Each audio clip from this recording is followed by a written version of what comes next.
productivity, winning strategies, and aligning employer-employee goals. If this sounds like something your business could use more of, then you've come to the right place. The Business Mechanic Show with your host, Vaughn Sigmund. Let Vaughn show you how to develop, improve, and jumpstart your business. So now, please welcome the host of The Business Mechanic, Vaughn Sigmund. Welcome to the Business Mechanic Show. This is your host, Vaughn Sigmund, co-founder of Results-Driven Leadership. We provide the knowledge, skills, and tools you need to advance your career and business success. No matter whether you're just getting started or have been running a business for years, we've got the advice, tips, the tools you need to stay ahead of the competition. So let's get into it. Welcome managers, welcome business owners. Everyone knows that having a great team of employees helps make a very successful business. Finding the right people for your team is only half the battle. Once you hire new team members, it's essential to give them the proper training so they can dive into their work with confidence and be successful for you sooner as opposed to later or versus failing. We don't want to avoid that. So in this podcast, we'll discuss some of the tried and true strategies for effectively training new employees. That way, you're going to be able to nip any potential issues in the bud and build your motivated workforce. Now, there was a previous podcast on training, which gave you the overview of training methods, best practices. This podcast is about brand new employees, just for brand new employees. So keep listening. I'll share with you all the training best practices. We'll cover those in a few minutes. But as we get started on assembling your new team and making them super successful, let me state with authority and certainly with experience, you have to start with an effective onboarding program. And as we move through the podcast, we'll also offer you some free tools that will make the onboarding and training a very successful start for your new employees. You're going to be super effective with this stuff. Because for any organization, it can be tough to know where to start with new people. In fact, most companies that contract with us, that we come in, we start doing our initial investigations of where we can help them out.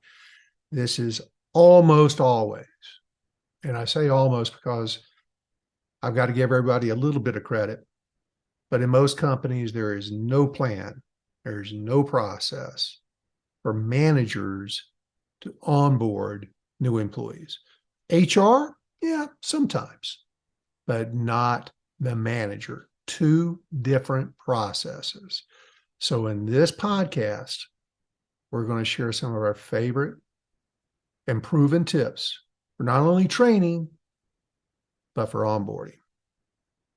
So to start with functional training, let's start with onboarding.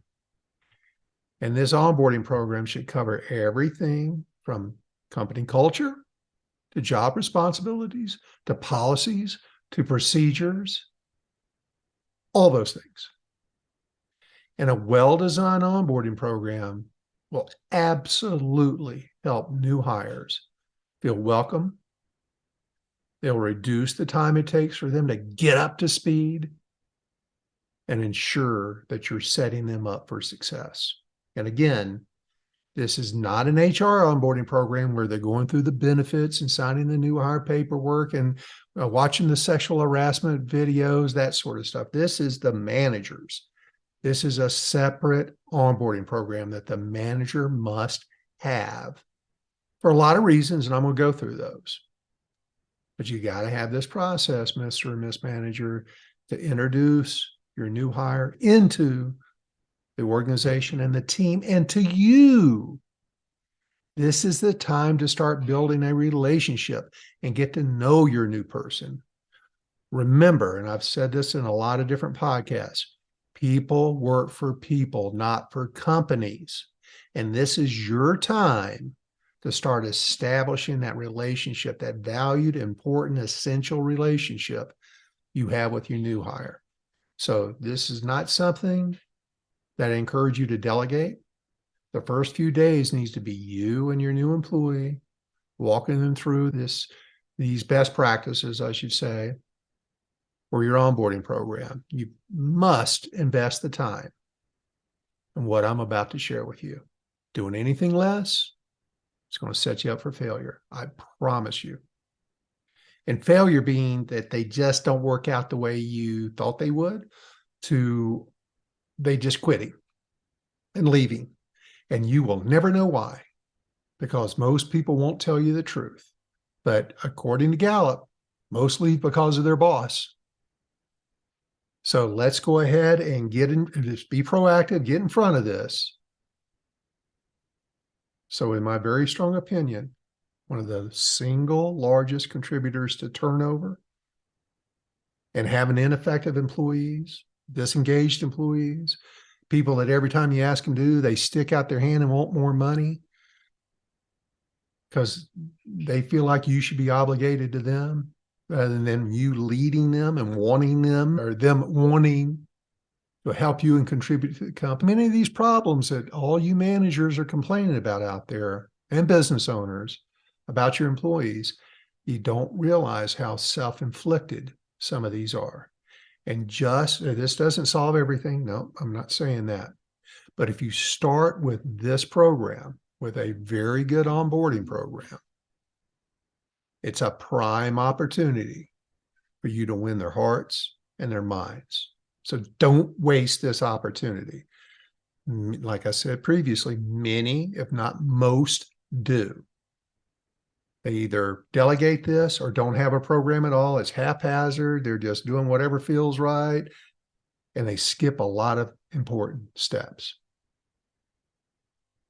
And I've said it for years. This is where success for new employees, retention of new employees comes from. It comes from the very first hour, the very first day, the very first week of their employment. You blow this, and you're grossly diminishing the likelihood of success for your new hire. And it's up to you to make this go the right way. And the more transparent and detailed you are in this onboarding process in the first few days, the better. Especially if you're onboarding a high S, or stability, on the DISC assessment scale. 68%, according to DISC, 68% of the population is a high S. So you got about a 7 out of 10 chance, unless you're in a very selective group of new hires, you're very likely 7 out of 10 chance of hiring an S. It's hard not to get them.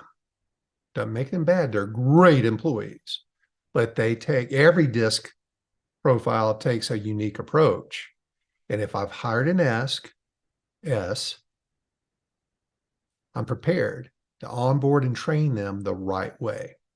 And if you're not using DISC as part of your hiring process, friends, you should be. It's an amazing tool for you. Every one of my clients use it, but only after they've taken a DISC assessment and they see the value of it. They sit through a debrief with me or one of my other coaches, and they understand that the importance of this tool, the knowledge that it provides about you, and you can then start observing these tendencies, these behavior profiles in others. And if you haven't taken a DISC assessment for yourself, as always, I put a link in the show notes for you to take one. Do it. Take it. Then please do yourself the favor and take time to set up a 1-hour review with you. It's all free. And that's our way of providing value back to all of our fine Business Mechanic podcast listeners. So back to the high S. I get lost sometimes in that. I really want everybody to do this. So back to the high S. When onboarding a high S, steadiness one of these individuals.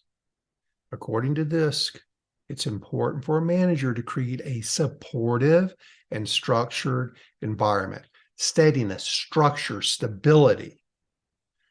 That's safety. It's all the nuances of the S. And to create a supportive and structured environment, catering to their natural preferences, where you're going to get them bought in, engaged, onboarded, and trained properly. You're going to have to be patient, because high S employees are patient. They're reliable. They're team-oriented. They're very value-driven. They value stability. They value success of their team. They value being able to provide support to others. They love predictability. They love consistency. And again, if I don't know this as a manager onboarding a new employee or even hiring this new employee, you're going to miss some key aspects to how they learn, how they engage, how they're going to start respecting you. And just as important, how I need to be able to communicate with this new high S employee. So here are some key aspects when onboarding a high S. And I'm betting, and I'll win this bet, I'm betting you've never considered these issues before. So I'll just say in advance, you're welcome. Check this out. If you're onboarding a high S, stability, you've got to set very clear expectations, because high S's need specific guidelines. They need detailed expectations for their role, their responsibilities, how to do their job, when to do your job, when to do what their job, when done well, looks like. They thrive in environments where they know what's expected of them. And then 100% of the time, if given all this information, they'll focus on meeting those expectations. Like I said, they are the great employees. They will take your lead. They will follow you. They will do whatever you ask them to do if you ask and show them using the proper methods. Another thing you have to be very aware of with the high S's is you have to introduce change gradually. High S employees may have, likely will have, some resistance to change. So when introducing new tasks or new responsibilities, you have to do so gradually. You've got to allow them time to adapt and become comfortable with new routines. Think about what you're doing right now. You're onboarding and training somebody. That is 100% equal to change. That's where the patience comes in. You can't train them in a day. You can't train them in a week. You can't train them in a very short period of time and expect them just to get it and go figure it out, because they won't, they can't, and you're going to get frustrated. They're going to get frustrated, and you've already broken the chain. You've broken the chain, and now they're disappointed in you, as disappointed as you are in them. So slow it down. Not only when you're managing them, you got to introduce change gradually, but certainly when you're training them and onboarding them. So keep that in mind. ISs also need open communication. You've got to encourage open communication. You've got to draw it out of them. S's tend to keep their thoughts, their ideas, their opinions to themselves. And so you have to create, especially in onboarding, remember, this is about building that initial relationship. They've got to trust you. And so you've got to create a supportive atmosphere where they feel comfortable sharing their thoughts, their concerns, their ideas. They're not likely to ask a lot of questions unless they feel comfortable and safe. And so you have to learn to actively listen, ask open-ended questions that are pointed in a way that require a response. And then you've got to show empathy to those questions. This all builds trust and it builds rapport. So communication is very important. Collaboration. ISs love collaboration. They're team supporters. They love environment where they can be part of a team. They don't necessarily and rarely do want to be the head of a team. They want to be part of a team. They want to contribute to a team. And so they love to collaborate.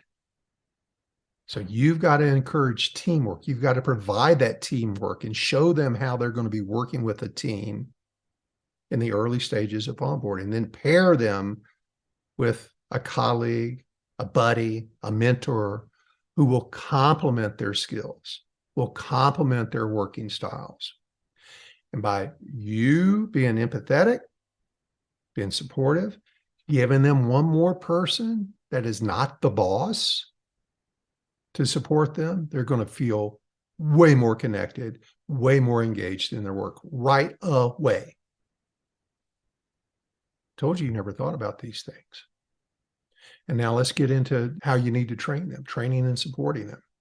You've got to provide very comprehensive, detailed training. You must have very detailed resources and with ongoing support to help them develop their skills and grow in their role. They appreciate clear guidance. They must have clear guidance. And if they have a question, they have to know where to go access to help when needed. It could be a lead, it could be a procedure, it could be you, but they have to feel safe in going to whatever resource they need to in order to get their answers, because they will freeze. They would rather not do something than to do it incorrectly because they don't want to let down the team. They don't want to make mistakes. They don't want to disappoint you. So be careful with that. Also, when hiring, onboarding, and training a high S, they need recognition. They need feedback. Remember, this is about safety, building this relationship, building this connection. So acknowledge what you're seeing right away in the way of positive contributions. Offer constructive feedback. Celebrate their achievements, especially early on. IS employees, they really value appreciation and reassurance. That builds courage, that builds confidence, and that's going to help you boost their motivation and job satisfaction. Stability, high S. They love a consistent routine. Help them establish a consistent work routine that will provide a sense of predictability and stability. High S's love repetitive work. They love to do the same thing the same way all day, every day. They're in their glory. When they know exactly what's expected of them, then they can do it the same way all day, every day. And I'm going to talk about if you're a different disc style than a high S as the boss, which you likely are, you're not recognizing this. And it's frustrating you and it's frustrating them. So there's got to be consistency. There must be procedures. There's got to be standard operating procedures and processes so they feel safe that they know what to do. And then they'll repeat it perfectly every single time. But you've got to get them there. You've got to provide it for them.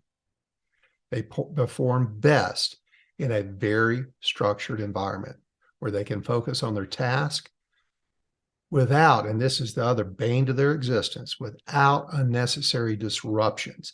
They like to start something and finish something without interruption.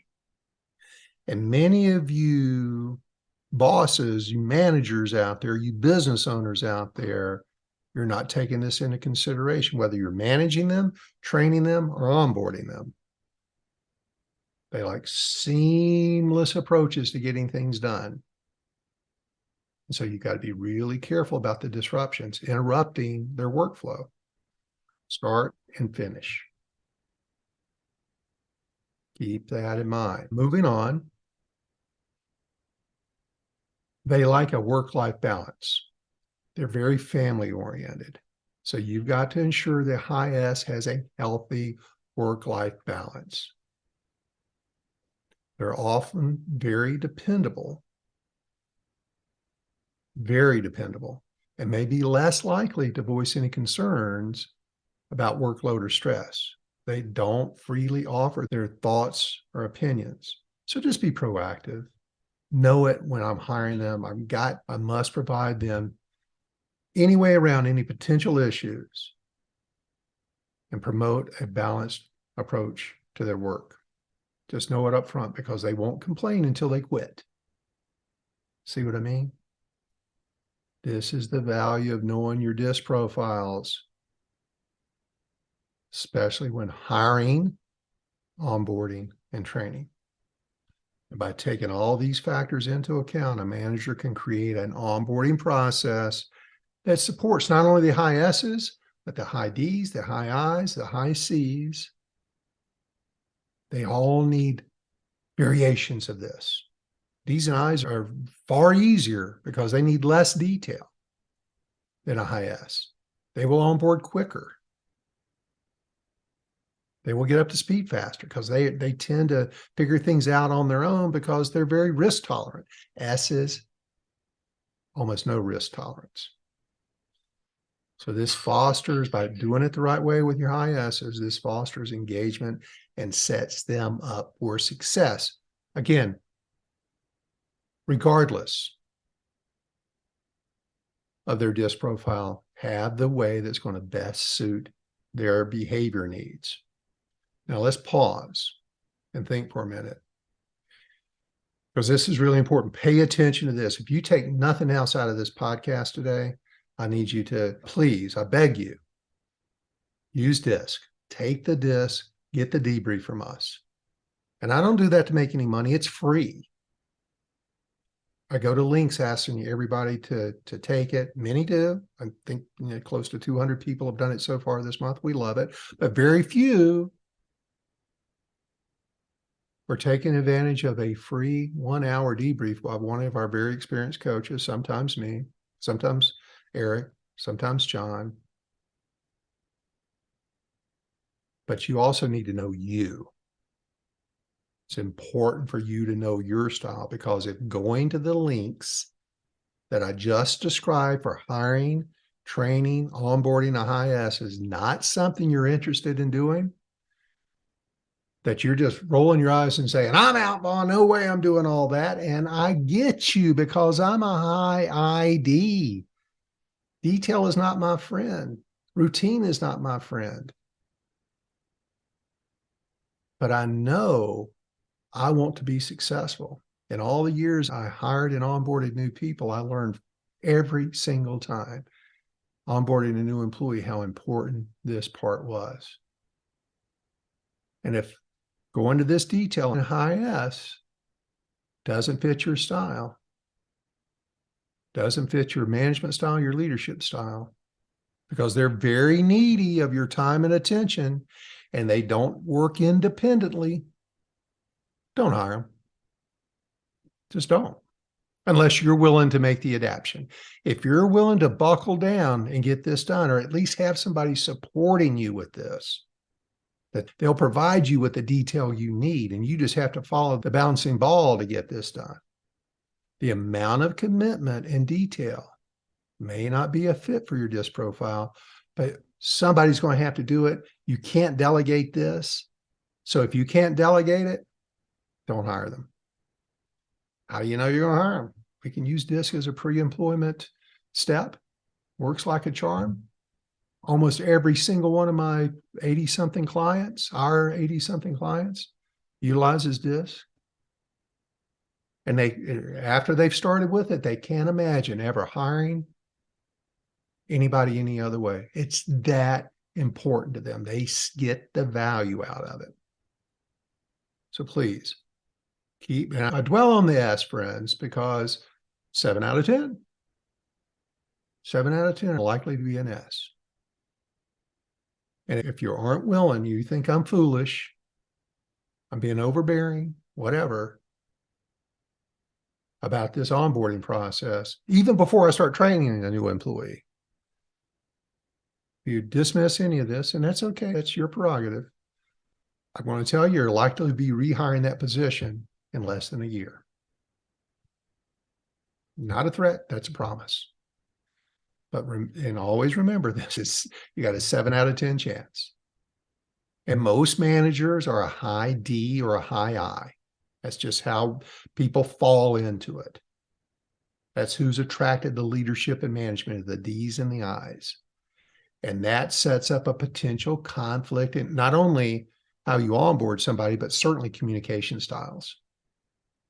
Your communication style, natural communication style, may not be very effective with a high S, because high D managers are known for their assertiveness, their goal-oriented nature, their preference for fast-paced environments, get things done yesterday. They're likely to face challenges with onboarding a high S. I'll even go so far as sharing some of the common mistakes high D, because I see it. These are the mistakes until they learn otherwise that high D managers have been making or make when onboarding and training a new employee. They overlook the need for clear expectations, because high D managers, they just assume new hires will quickly adapt to their roles just like they did. High S employees need very clear guidelines. D's just figure it out. I's just figure it out. And failing to provide this structure will lead to confusion and frustration. But the problem is the S's won't tell you. They don't complain. And they'll just quit. Quietly quit. High D managers push for quick results. You're very action-oriented, very deadline-driven. And you normally expect immediate results. And you can place undue pressure on these high S employees who, as I said previously, they prefer a more steady and methodical approach, and time and patience. Patience is not your virtue if you're a high D. You don't want to cause all this stress early on with your high S's that you create. And if I don't know that's what I am, then I'm doing it unknowingly. You're setting yourself up for failure. And you're also setting them up for a highly reduced level of job satisfaction. Also, you high Ds, you may neglect the relationship building part. They often focus on tasks and goals. The high Ds love tasks and goals, getting stuff done. They love their to-do list. They love getting things done. They love to drive for achievement. And you can, because you're such a workaholic, you have such a high level of initiative and work ethic, you can often inadvertently overlook the importance of relationship building. It's not that important to you, but it's super important to the I's and the S's that you employ. You've got to provide this supportive work environment. Neglecting that aspect is going to lead to disengagement and them quietly quitting you. IDs will often be a little light, little insufficient in communication, because high Ds don't need a high level of detail, of guidance. You're very independent. And you often expect new hires to be just as self-sufficient as you are. However, 7 out of 10 of your employees, they appreciate, require open communication, and lots of it. They need a supportive atmosphere where they can ask a lot of questions. And I know you high Ds get frustrated, but God, this person does nothing but ask questions. They ask the same question over and over again. Guess whose fault that is? It's redundant, or it's not redundant, rhetorical. We'll call that rhetorical. IDs, you love change, and you can change on a dime. You love change, but you love change because it's going to improve things. Remember, S's, they don't like change. They like finding a way and doing it the right way repetitively. But you high Ds, you're very comfortable with rapid change. The S's need more time to adjust. And if you expect them to adjust, figure it out, and move at the pace you do, decrease productivity, you're breaking the relationship with them. Also, this is very common. You high Ds, again, very independent. You don't need a lot of collaboration. You really don't. And this is no way derogatory. Most managers, most leaders are a high D. But you figure things out on your own. You're very independent. So you don't often consult with others when making decisions or figuring things out. You don't need it. So you got to be real careful, because the high S's, they thrive in a collaborative environment where you get them involved. This is an engagement thing. Their opinions need to be put into the pool of collective knowledge. That makes it safe for them. It makes it rewarding for them. You don't need it, but it's not about you. It's about them. It's about your employees. It's about the people who work for you, not about you.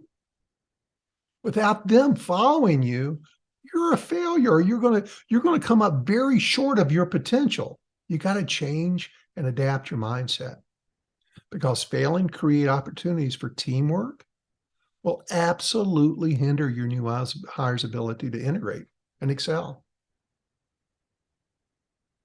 And the last thing I'll mention here is, you have a tendency, you can take on a big load and handle it. You're good with stress. You're a workaholic.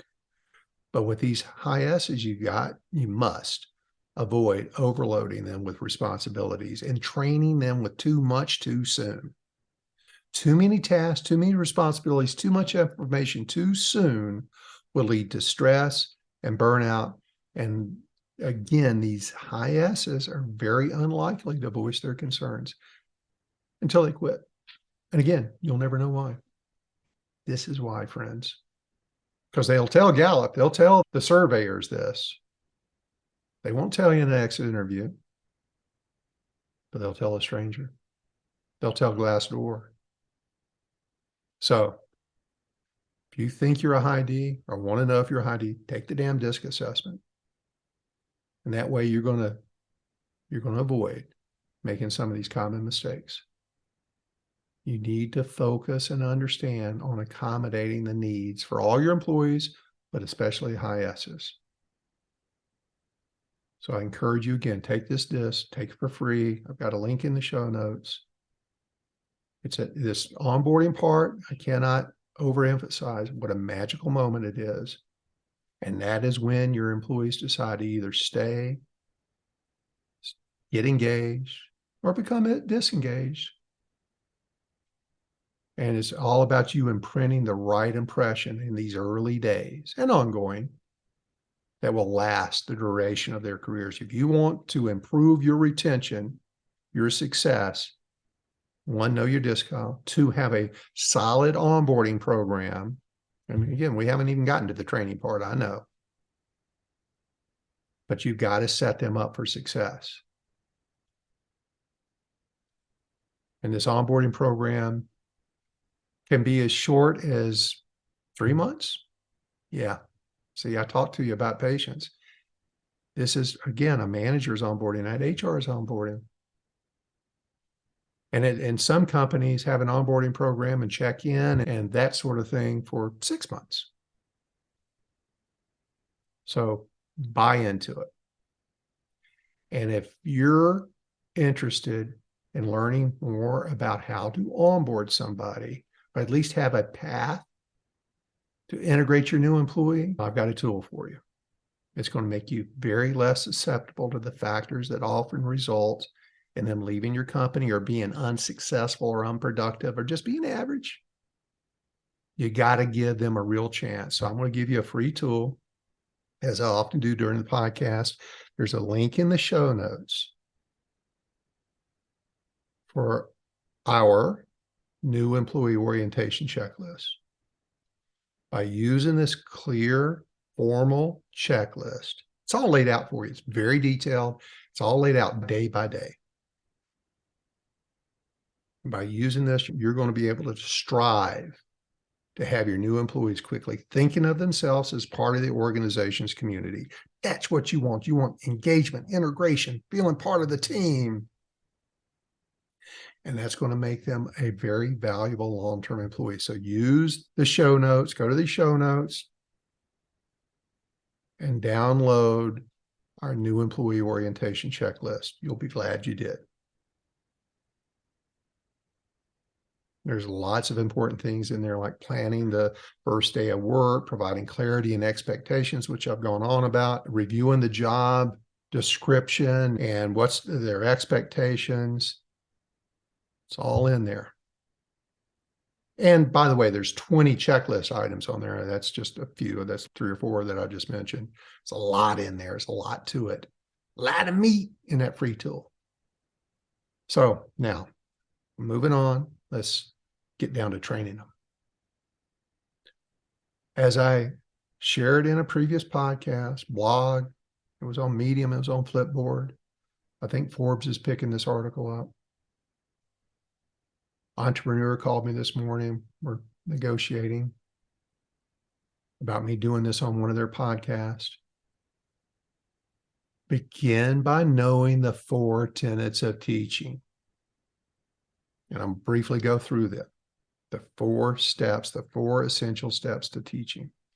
You've got to tell them. You got to tell them what they need to know. You got to present information to them clearly and concisely. It needs to be in written form. You should have some visual aids around that. You got to use clear, concise language. Avoid your acronyms and your jargon or technical terms early on. And if you use them, slow your butt down. Make sure you explain those. And again, high S's will just let that go by. And they'll go home and they'll be frustrated and they'll tell their significant other or their roommate, they talked about more things than I didn't understand today. I don't know how to stop that. Slow it down. Explain things in detail. Use visual aids.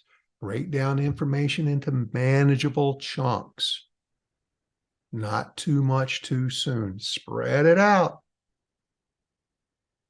Because this is a rabbit and hare thing.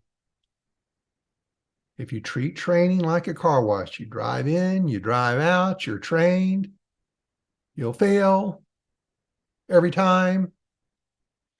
Training is a slow, methodical process.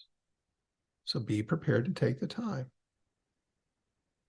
Then you want to show them. You told them, and now you're showing them. You've got to make sure they understand the information visually. They need to watch someone else do it. They need to watch someone demonstrating these skills or techniques. That may be another employee, maybe a counterpart, maybe you. It could be a video. It's all crucial. They need to see somebody demonstrating the skills or techniques slowly and clearly, using visual aids to illustrate all the steps, maybe a checklist, and making sure that we explain each step as we go. And for sure, allow time for them to ask questions. But please ask questions in a way that's going to actually ask for their questions in a way that's actually going to get you questions. The worst way to ask for questions, do you have any questions? 99% of the time, the response is, nope. What did you think of that, Sally? What are your thoughts? Have you done that before? How would you have done that? What about that made the most sense to you? What part is still confusing to you? It's okay. Everybody gets confused with things. How do you see yourself adapting to that? Ask open-ended questions that are very pointed to get and require a response. Then the third step, have them do it. You've told them, you've shown them, now you're going to have them start demonstrating what you just told them and show them. They've got to practice. We learned 80%, 75% of our retention. Retention of the skills or the knowledge you're teaching them comes from them doing it. So it's super important that you allow your employees to get hands-on experience, to develop the skills, to get comfortable with it. But it needs to be provided in a safe and supportive environment. Please don't have them practice on your customers. Have something set up that they can do it in private. whether it's learning to run a cash register or build an Excel sheet or to answer the phone or to sell something or whatever it is. Provide a safe and supportive environment for them to practice without judgment. And like I mentioned earlier, start with simple tasks and then gradually build up to the more complex ones. That requires you to have a well thought out training program in writing. So start with the simple, build on it, just practice all along the way. And then as they're practicing, you or whoever's training them can provide feedback, constructive feedback, guidance to help them do it right for you. Allow them to make mistakes. It's okay, but help them learn from those mistakes. And then the fourth step, you've told them, you showed them, have them do it, give them feedback. That's the final step. How are they doing? How are they getting it? It's crucial that this new employee understand where they're doing very well and where they need to improve. And you need to be open and honest with them in an encouraging way. And some tips around that are being specific and detailed. Make sure you focus on the strengths and areas for improvement. Balance your feedback. Be constructive, be encouraging, and give it regularly. Don't wait till the end of the week and then bombard them with everything you've been saving up. Just in time, right away, give them that feedback. In my experience, there's four steps to it. Tell them, show them, have them do it, provide them feedback. In my experience, most managers only train using tell them and show them. Why? Because they're high D or they're high I. They don't need the details, and it's fast. But it's also highly ineffective. So slow it down, become methodical, have a checklist, plan it out in detail. If you don't have this, you're setting yourself up for a lot of headache. Because all four of those tenets must be included, even if it takes you additional time and tools. And maybe if I'm a high D and I, I'm going to find my high S or C team member to help me get this detailed out, because detail's not your strength. And also that last part, give them feedback. If you struggle with giving feedback, being comfortable and confident giving feedback the right way, the way that's constructive and encouraging, that's going to actually get you what you want out of providing somebody feedback, you need to pick up my new book, A Roadmap to Difficult Conversations. It's on Amazon and it's free. And I put a link in the show notes for you to go get your copy of it. Please read it. Leave me a review. I'd really appreciate that. That'll help me move a few more. It's just hit Amazon. Check it out, download it. It's a Kindle book. Put it right on your phone, put it on your pad. And it'll give you a whole tool, step-by-step approach to having difficult conversations with folks. You won't be disappointed. So here's some more best practices that I know work. When training new employees, you need to focus, one, on foundational skills. They're just starting, and it's crucial for them to build a foundation. So again, you need to think about your training process, the steps, and how you're going to build this. Start with the basics and cover the basics of the job, such as how to use the tools, where to find the tools, the equipment, the software, whatever. Don't overwhelm them. Super important that new hires understand the fundamentals before going to more advanced skills. Plan that out. And then use a hands-on approach. They're likely to learn better through actually doing it. Let them shadow, watch somebody else, then have whoever they're shadowing either provide them the real life examples or time to actually do it themselves.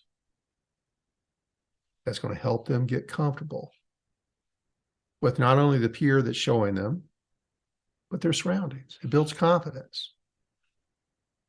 You need to set clear expectations. You must clearly communicate what is expected of the new employee in terms of learning. What you expect them to learn in the first week, the second week, the third week. As I mentioned in the previous podcast, have a test, have a role play, have an exam of some sort, so you can see, you can determine, even if it's a simple 10-question true-false test, so you can determine whether they're retaining this information. And there's a subtle other motivation for giving them tests is you're able to give them feedback. And if they know that they're going to have to pass a test each week to advance to the next week, they're much more likely to pay attention to this stuff and ask questions because they want to pass the test. But they have to understand what good looks like. And as I've mentioned 3 or 4 times now, the training program has to be structured. Should be designed to cover all the essential topics, but focus on building from the foundation. It also needs to provide context. It's essential, especially in the early stages of their engagement with you, for new employees to understand how their role fits and aligns to the organization, and how important it is as they do their jobs, fulfill their jobs successfully, how it contributes to the company's overall goals. And if you have not been doing that, please add it into your repertoire. Super important. Companies who have aligned employees are 2,000. That's Fortune magazine. That's not Ball making some number up. 2,000% more successful than their competitors when their employees are pulling their weight, knowing how what they do contributes to the company's success. You're getting them aligned. You're tying them to something important. I just read an article this morning how important this is. It's being able to learn and grow, and then it's money. Those are the top 3 things. It's important for them to also be assigned a mentor or a buddy.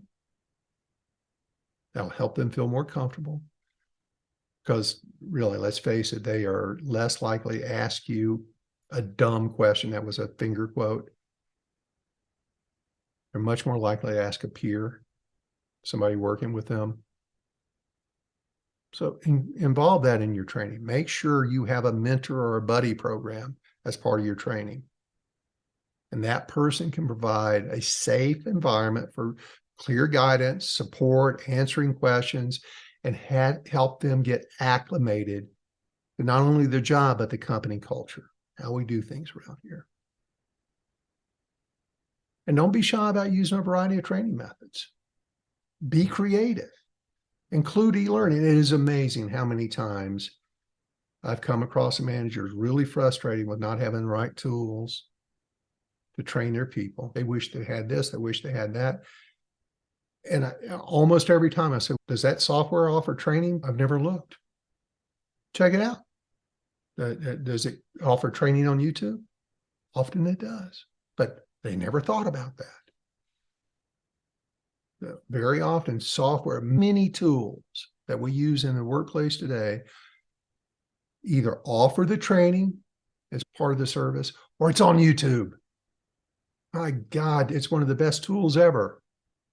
On top of job shadowing, practice, the buddy, all that other stuff. And then please make sure you're catching them do it right. Part of this training, whether it's the buddy providing them, mentor providing them, but especially you providing them recognition and feedback when you see them doing it well. It needs to be positive. It needs to be encouraging. It needs to be constructive. Watch your D, because you don't worry so much about empathy. You're just blunt. You just say what needs to be said and think that nobody else's feelings should be hurt because yours don't. Other people have feelings. Be careful with that, you high Ds. Go take the test to see what you are. And then I want to also, in conclusion here towards the end, make sure you structure your training to be just-in-time training. What is that? First, remember the 4 tenets of teaching, which includes have them do it. Please don't front load your training. Don't teach them a month's worth of training, and then 4 weeks later is when they're actually going to start practicing or doing that part of their job. Super important for new employees that you train it as they're going to start using it. That decreases the learning curve and it helps them to understand quickly what you need them to do. You'll reduce them feeling overwhelmed. It will absolutely improve their performance because of the retention factor of it. You're going to teach it, then they're going to start doing it, and then practicing. And they're going to learn in the way that works for them in bite-sized pieces. And it's going to save you time and money. By providing just-in-time training, you're going to save a ton of money on training costs, because do you really want to have to train them multiple times on the same thing? I bet you're doing it now. And I bet you've said before, I've trained you on this. How many times do I have to train you? Well, it's likely because you didn't train them using this method. Give it out to them in small chunks, just when they're going to start practicing. Build, not all at once. Don't try to get all of it done in a few days. Must be patient with it. And then every now and then I encourage you to sit back, collaborate with either new employees or other team members, and evaluate this training program. It's essential to your success, friends. It's essential having a great, effective training program for new hires. It's going to set you up for greatness. And you can evaluate these programs either through surveys or focus groups, or you can look at data analysis and then make adjustments accordingly. Always looking for continuous improvement. You want to keep getting better and better if you can. So evaluate your training program regularly.